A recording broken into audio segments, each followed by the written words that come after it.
everyone is born already basically just beautiful. So I don't think there's a reason to rate people and bring them down, or I don't like the bringing down aspect of it. There you have it. The participation trophy philosophy, as the boomers would call it, that has captured the minds of so many young women. They don't want a grading scale because it would hurt someone's feelings. Well, it's not about whose feelings get hurt. It's about reality, what's real, what is observable, what is fact. Not everyone is equally attractive, and not everyone's going to react to everyone else as though they're all equally attractive. This is an ideal that can never be attained. And to simply say, oh, let's do away with the scale, is just obscurantism. It just obscures the reality of things. It doesn't help anyone, and it doesn't actually spare anyone's feelings, because the consequence of this philosophy is to have millions of sexual failures out there who are miserable and deceive themselves using this rejection of any sort of grading scale or any sort of standard of objective attractiveness to justify their own failure. Millions of feminists, millions of incels out there. This is the consequence of this sort of philosophy and this sort of thinking.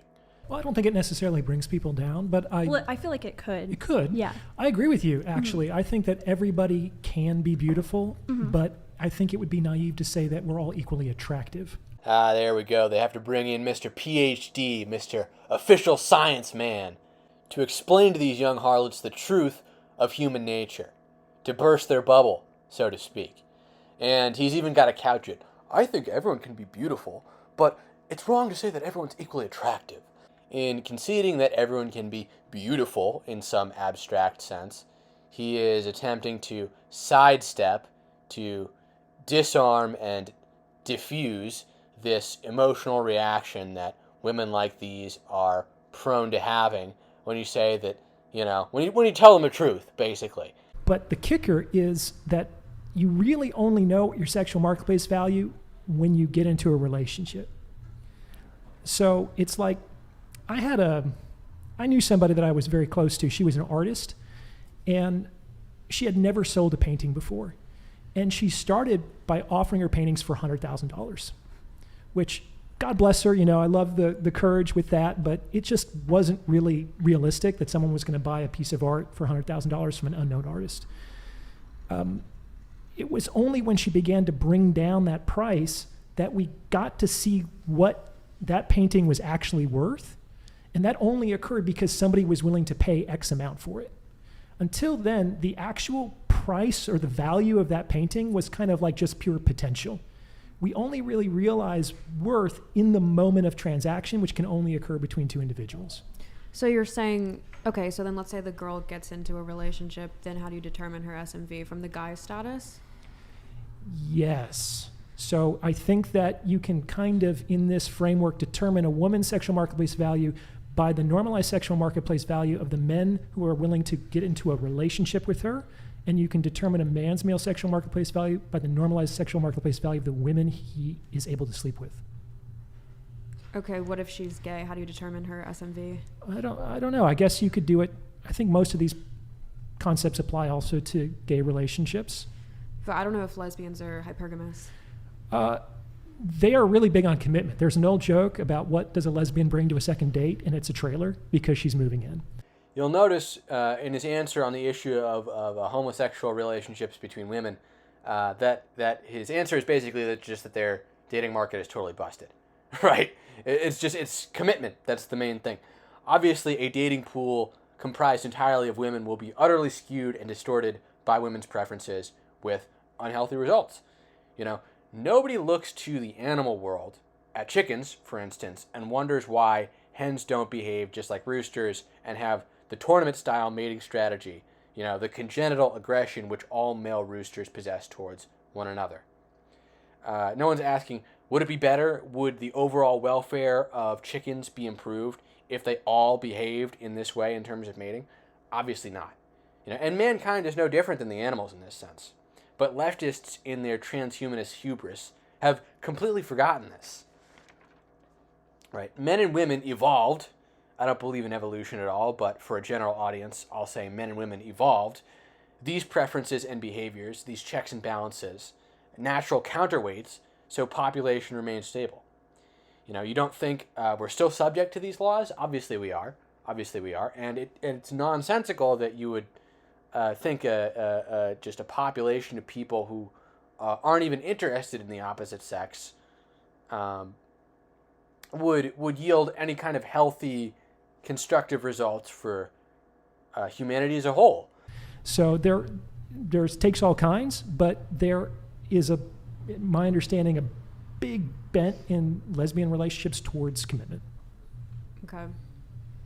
I just feel like in high schools and colleges, like people kind of date people at their school. They're probably like in a similar income range. Sure. So I don't know how you would determine like the SMV of like a college sophomore is dating another college sophomore who are both kind of an equal amount of college debt. And you wouldn't say she has low SMV because she's dating a guy in debt.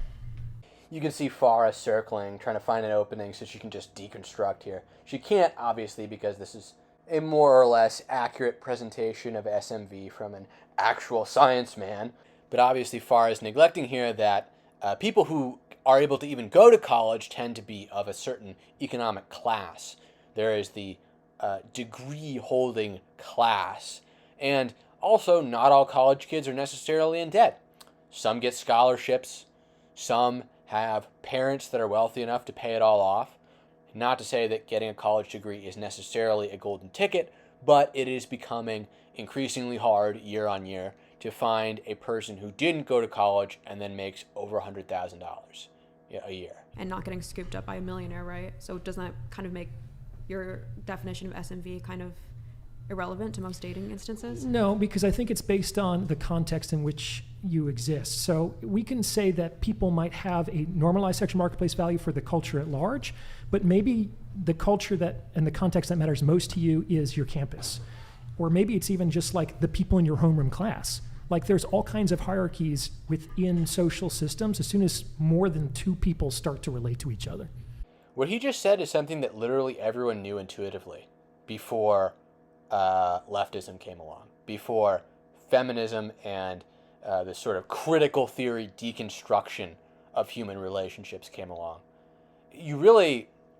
I'm taken aback. I just sit and wonder and watch these ridiculous autistic conversations that we're having.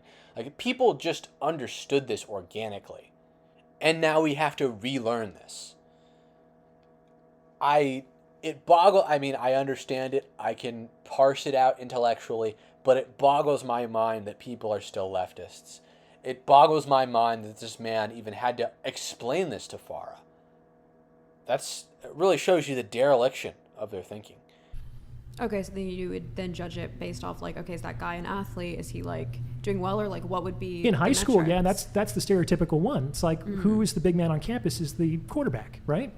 Sure. It's like she's literally never been outside. Don't you just interact with people and you instinctually know who is more confident than who? There are more dominant personalities. There are people who are more savvy, who are more sophisticated, who have more gravitas, who command more respect than other people, and you can just observe this, who make decisions in a group or whose say carries more weight in a group. These people really cannot recognize patterns. I have a friend who just tells me they have an underdeveloped hypothalamus, that it's literally some part of their brain isn't working right, and that's why they are the way they are. I don't know how true that is. I haven't looked into it. I've heard it before. But it boggles my mind. It boggles my mind how she just doesn't get it. Can't understand it. Is struggling to accept it. Are you saying we're average? I mean, are you guys fucking Kim Kardashian? Yeah, do you think you're above average? What's wrong with the average? Are we talking physically? Are we talking personality? Are we talking overall? In the dating marketplace, you're 25 with an OnlyFans and you're saying that you don't want to settle for average. Do you think that you're above average? Do you think you're better than this average guy that you're talking about? You're better than a firefighter or an electrician? Give me a fucking break. If that's all he wants for the rest of his life, then yes, I think that I'm better than average. What makes you better than him? I want more for myself. Like what? Money. For what? For opportunity to travel, like for, I don't know, just life, just to be comfortable, to not have to stress, to not have anxiety. The reason people like podcasts like these is they bring on these dumb bimbos and they really illuminate how delusional a vast number of women are about their own value. It's just naked. It's just laid bare here. Why does this woman think she's more valuable or worth more? Her standing is greater than that of an electrician? Someone who actually provides a real material service to other people? I mean, what would you do if your electricity malfunctioned? Where would you be? Where would this country be if we didn't have electricians? Where would we be? And the reason she thinks she's better than them is, she just wants more for herself in some abstract way. Really, she's just saying she's greedier. She perceives those men as being low value because they're low earners, and she thinks she's worth more. She thinks she deserves more than that. She thinks her station in life is greater, so she's entitled to more. And we see this over and over and over on these podcasts, and it's disgusting. And it's shocking every time, especially if you are a man, particularly a young man, who may or may not have problems with women. He's asking you, like, what's your value, not necessarily what you want. What's my value? Yeah, like, because obviously you're saying that you demand a guy that's above average, which is cool. That's you within your right to demand whatever you want. But you're saying, in why am I? reciprocation, what you bring back to that individual, all you stated was what you want. I'm loyal. Like, I give good advice. I push. You're gonna have an Instagram when you're dating the guy, right? Yeah, and how the fuck is that loyal? Why is that not loyal? That is so what? You get a million DMs from dudes and he has to just sit there and take that? He's the one Just sitting say next you're to me when I go to insecure. bed. She's an OnlyFans content creator, i.e. a digital prostitute. So no, she's not loyal. Everyone can see that for $5.95. Also, women on the whole give terrible advice. They are 99.9% of the time more worried about sparing people's feelings, like that woman in the first clip who brought that up, than they are about telling you the actual truth in a constructive way. And you can't really get angry at them for this. Trait agreeableness is important and has a role, and obviously you don't want a disagreeable woman dealing with children, because that's just a mess.